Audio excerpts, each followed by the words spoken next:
Those headline stories for you in just a moment. In fact, we hone in on one of them. We're counting down the hours really until several MPs descend to the parliamentary precinct, and that's ahead of the election of the new Speaker of Parliament today. The ANC nominating Sbu Ngalwa for this role. If the numbers are anything to go by, she's likely to succeed Thandi Modise.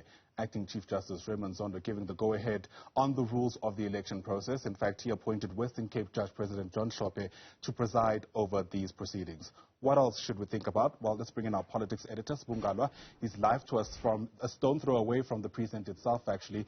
And Sbu, a lot of questions around Sbu Ngalwa, given the allegations of corruption against her, her role or the lack thereof in trying to stop the rioting and looting that took place last month.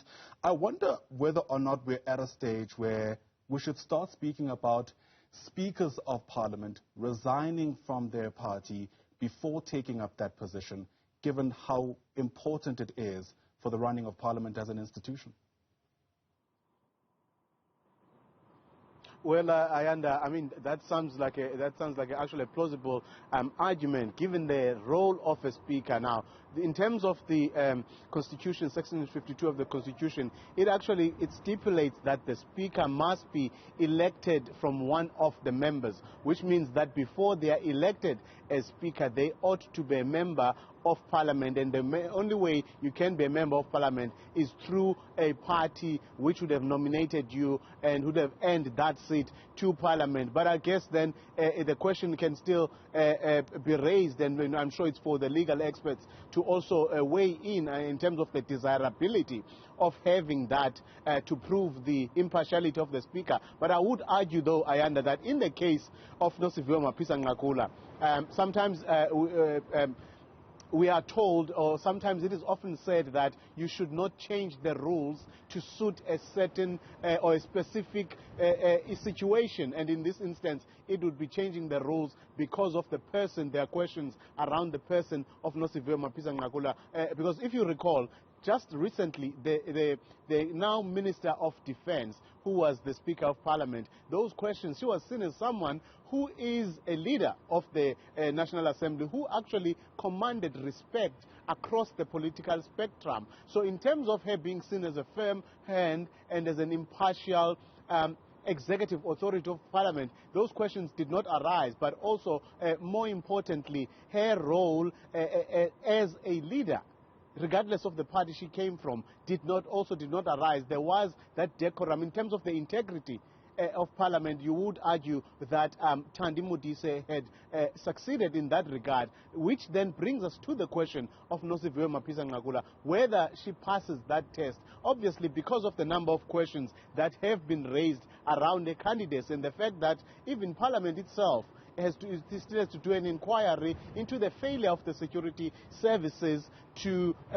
detect, rather, or even prevent the recent unrest in the country. Now, that raises questions about the desirability of her as a person to preside over that process. But that said, Ayanda, the reality is that as the rules stand, and if the numbers in parliament are anything to go by, and the process that is unlikely to unfold here, given the fact that the DA has said that they will field another candidate, the most likelihood is that obviously the matter will go into a private ballot, and the ANC caucus position is likely to prevail, Ayanda.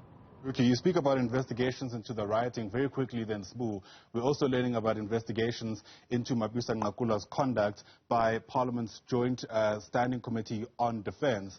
Really scathing allegations, and that comes on the day when she's likely to be elected as the Speaker. The optics, at the very least, leave a lot to be desired.